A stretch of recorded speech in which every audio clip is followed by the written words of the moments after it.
today we are continuing our journey to figure out what the US government thinks we should be eating to be healthy people. So we're going to talk about the dietary guidelines. Here are the guidelines.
General guidelines, and then the food components to include in your diet and the food components to limit in your diet from the government's perspective.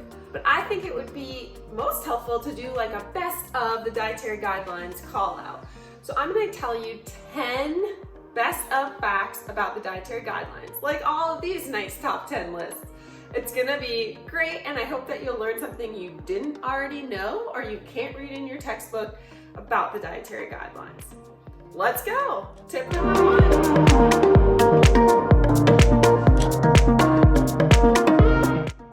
So the first thing to know about the dietary guidelines is they are issued every 5 years.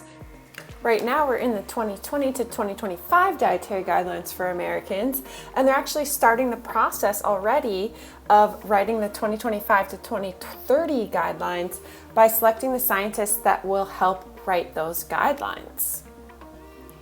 So they're issued every 5 years.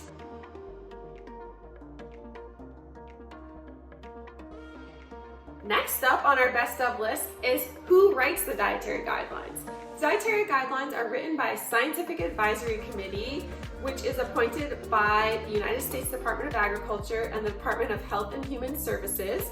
And this advisory committee is composed of dietitians, researchers, scientists, and they have to look at evidence to answer specific nutrition-related questions that will then form the dietary guidelines. So they go through a process of looking at this evidence, they take public comments along the way, they formulate a final report, and then they send it to the United States Department of Agriculture, the USDA, and the Department of Health and Human Services, HHS, and those government agencies finalize the guidelines and issue the final report.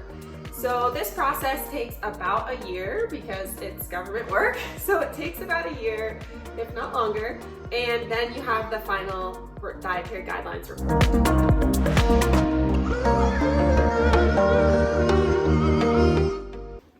Next up on our best of dietary guidelines list, the dietary guidelines are ripe for conflict of interest and political influence. Conflicts of interest. The Dietary Guidelines Committee, which I said was made up of scientists, dietitians, etc., is populated by people that might have conflict of interest.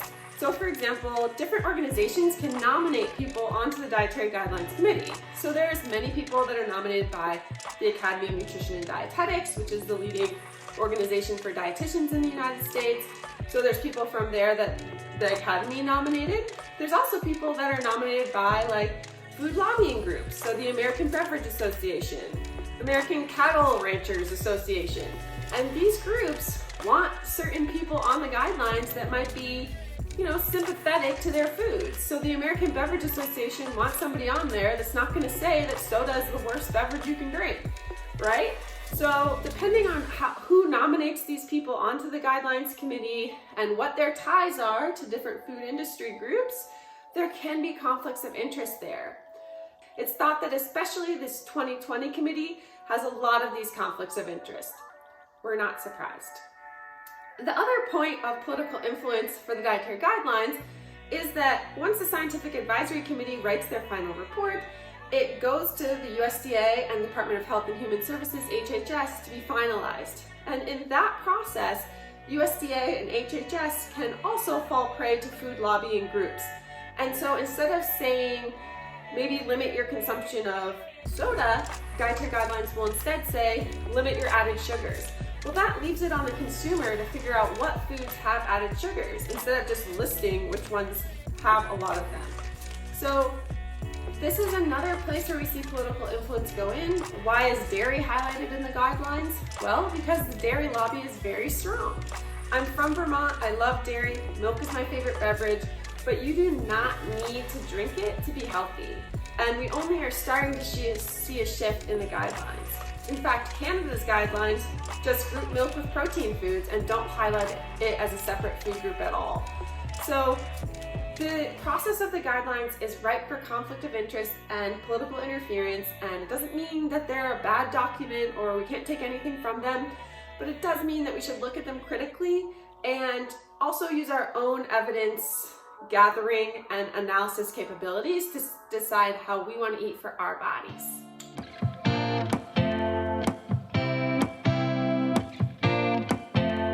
Fact number 4. So the fourth thing to know about the dietary guidelines, and it kind of follows off of what I said with the political influence best of, is that they're written probably purposely pretty vague. So you don't see a lot of specific advice on which foods you should be exactly eating. It says, limit your saturated fat, but it doesn't say to do that, maybe cut back on animal products specifically. You won't really see that in the call-outs. It will say limit added sugars, but it won't say maybe cut back on soda to do that. Won't see that either. They'll say increase your consumption of whole grains, but it won't tell you what foods really have them. So they're pretty vague, and therefore they are hard for most people to operationalize into their daily diets. You should be able to do that by the end of this class because you'll know what all these terms mean and you'll know so much more about food. But the general public is not going to be able to operationalize these very well, and it limits their utility for most people.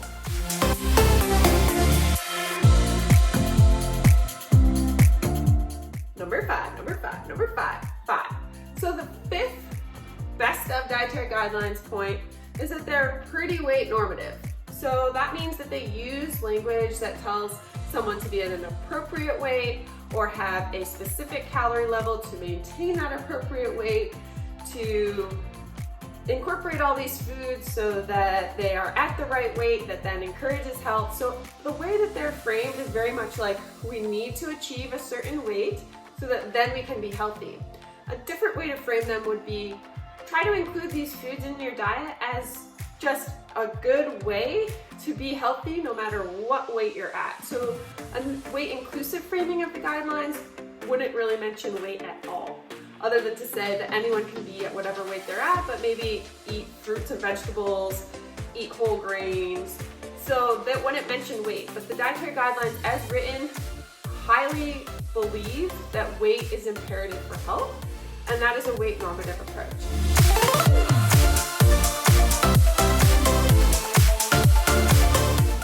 Number 6. So the dietary guidelines say that we should pay attention to people's cultural preferences, but in actuality, much of their perspective is a very white-centric food perspective, and they don't really incorporate other cultural food traditions, even for people like Black Americans who have a really strong cultural food tradition. Soul food comes from slavery when Black Americans had to make do with the food that they were given. So they were incredibly innovative and used their resources the best that they could in coming up with a whole new cuisine that would nourish them and make it possible for them to do all of the incredibly heavy labor that they were having and being forced to do.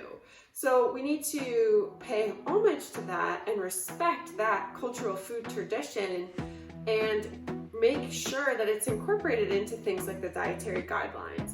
Right now, that doesn't really happen. The dietary guidelines also don't really pay attention to food insecurity and socioeconomic status differences and kind of systemic issues about racism and inequality that we have in this country. They don't really address that very much. And Instead, they're recommending that we eat fruits, vegetables, whole grains, but a lot of those foods cost more money and they're inaccessible for all Americans.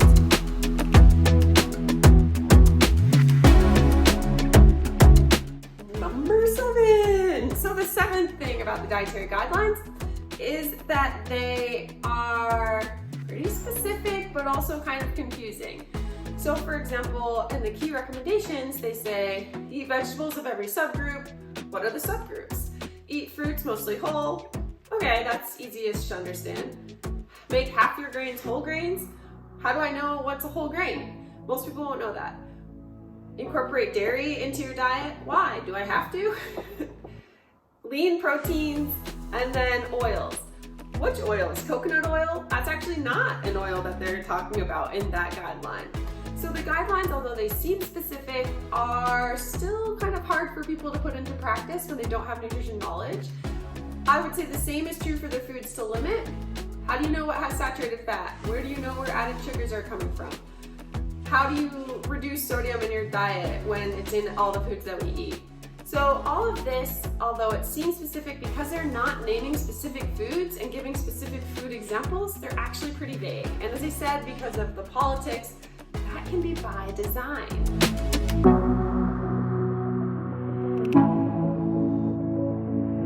Number 8, little known fact about the dietary guidelines. They actually include a recommendation about alcohol.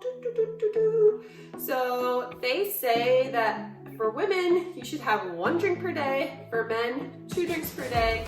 And that is not an average. So you cannot save up all your drinks for Saturday and have 7 drinks and call it good. That is binge drinking. It is literally 1 drink per day. The fact that alcohol is included in the guidelines is something that probably most people don't know.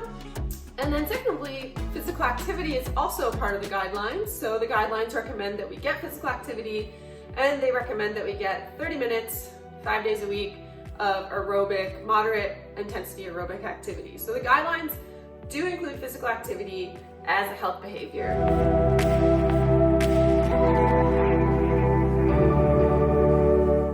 Number 9 includes MyPlate. What is MyPlate? Well, these are my plates actually. But MyPlate in the dietary guidelines sense is a visual that goes along with the guidelines that suggests that we get half of our plate filled with fruits and vegetables, a quarter with whole grains, and a quarter with lean protein, and then milk's out there on the side as a cup of milk. So MyPlate is a visual that goes with the guidelines, and it's supposed to help people to operationalize or use the guidelines in their normal life. If you can look at your plate and see that half is filled with fruits and vegetables, a quarter with grains, and a quarter with protein, you're like, oh, okay, I guess I'm following the guidelines. Now some foods this is harder to figure out, like how do I put a slice of pizza on this plate and figure out which half, quarter, and quarters are which group? Well, pizza has, I guess, a quarter grain, some protein in the cheese, and then some tomato sauce, which is a vegetable. But it's probably not going to fulfill exactly the MyPlate. But if you put a salad with it, it actually might.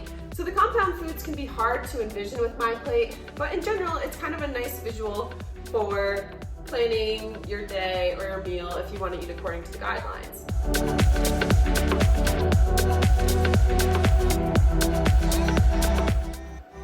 So the 10th and final best of fact about the dietary guidelines is that most Americans are not meeting them. This is a chart from the Dietary Guidelines showing intakes of different food groups for people 19 through 30. And what we can see in the chart on the upper left is the amount of different food groups. So on the x-axis you have the different food groups: veggies, fruits, grains, dairy, and protein foods. On the y-axis you have cups or equivalents, nutritional equivalents, which we'll learn about soon. And then within the chart you have a binary gender category, male and female. And then you have these blue ranges, which are the recommended intake ranges, and you have the purple dots, which are people's average intakes. And you can see that for veggies, fruits, dairy, all of the average intakes are below the recommended ranges. For grains and protein foods, we're closer to meeting those recommendations, and males are actually above the recommendations for protein foods. And then at the bottom of the chart in the little circles, you have people's intakes of added sugar, saturated fat, and sodium. And you can see that for males and females, that all of those nutrients, people are getting more, majority of people are eating more of those nutrients than is recommended. So the orange part of the circle is the percent of people exceeding the limit of added sugar, saturated fat, or sodium. And for all of those, it is the majority of the population. So most Americans are not meeting the dietary guidelines as they are designed. So that was the best of top 10 things that I wanted you to know about the dietary guidelines that maybe you didn't know from your textbook or just from reading about them. Just know that they are, just as they say, guidelines for how we can eat, and you can take what you like, leave what you don't, and don't be too stressed about how to operationalize them. We'll talk a lot more in this class about what all the different nutrient types are, and by the end of the class, I think you'll have a really great handle on how close you are to the dietary guidelines and how close you want to be to the dietary guidelines.